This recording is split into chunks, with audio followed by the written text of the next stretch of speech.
ਮੇਰੀ ਆਪ ਦੁਕਾਨ ਟੁੱਟੀ ਐ ਇਸ ਪ੍ਰੋਜੈਕਟ 'ਚ। ਅਸੀਂ 50 ਸਾਲ 60 ਸਾਲ ਤੋਂ ਇੱਥੇ ਰਹਿ ਰਹੇ ਹਾਂ, ਜੰਮੇ ਪਲੇ ਇੱਥੇ ਹੈਗੇ ਆ। ਤੁਸੀਂ ਕੀ ਚਾਹੁੰਦੇ ਹੋ? ਅਸੀਂ ਹੁਣ ਇਹ ਚਾਹੁੰਦੇ ਆ ਕਿ ਸਾਡੇ ਜਿਹੜੇ ਮੁਤਾਲਬੇ ਹੈਗੇ ਨੇ ਉਹ ਮੰਨੇ ਜਾਣ। ਠੀਕ ਹੈ, ਸਾਨੂੰ ਇੱਕ ਜਗ੍ਹਾ ਦਿੱਤੀ ਜਾਣ, ਅਸੀਂ ਉਹਦੇ ਤੇ ਐਗਰੀ ਹੋਵਾਂਗੇ। ਦੂਸਰੀ ਗੱਲ ਇਹ ਹੈਗੀ, ਹੁਣ ਐਲਡੀ ਵਾਲੇ ਸਮਾਨ ਲੈ ਜਾਂਦੇ ਨੇ, ਉਹ ਸਾਡਾ ਤੋੜ ਦਿੰਦੇ ਨੇ। ਪਰ ਅਸੀਂ ਇਹਨਾਂ ਨੂੰ ਪੁੱਛਨੇ ਆ ਕਿ ਤੁਹਾਨੂੰ ਕਿਹਨੇ ਹੁਕਮ ਦਿੱਤਾ? ਜਿਹੜਾ ਵੀ ਕਾਨੂੰਨ ਪਾਸ ਹੁੰਦਾ ਅਦਾਲਤ ਦੇ ਥਰੂ ਹੁੰਦਾ ਨਾ। ਅਦਾਲਤ ਕੋਲ ਇਹਨਾਂ ਨੇ ਇਜਾਜ਼ਤ ਲਿੱਤੀ ਹੈ।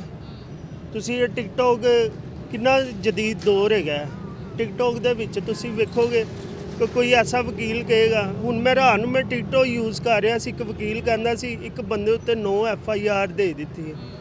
ਉਹ 9 FIR ਦਾ ਸਮਝੋ 90,000 ਰੁਪਈਆ ਜਾਂ ਲੱਖ ਰੁਪਈਆ ਹੈਗਾ, 10,000 ਰੁਪਏ ਇੱਕ ਬੇਲ ਤੇ ਹੁੰਦਾ। ਗਰੀਬ ਬੰਦਾ ਕੀ ਕਰੇਗਾ? ਇਹਨਾਂ ਨੂੰ ਚਾਹੀਦਾ ਆਟਾ ਸਸਤਾ ਕਰਨ, ਚੀਨੀ ਸਸਤੀ ਕਰਨ, ਘਰ ਦੀ ਜਿੰਨੀ ਗਰੋਸਰੀ ਹੈਗੀ ਉਹ ਸਾਰੀ ਸਸਤੀ ਕਰਨ।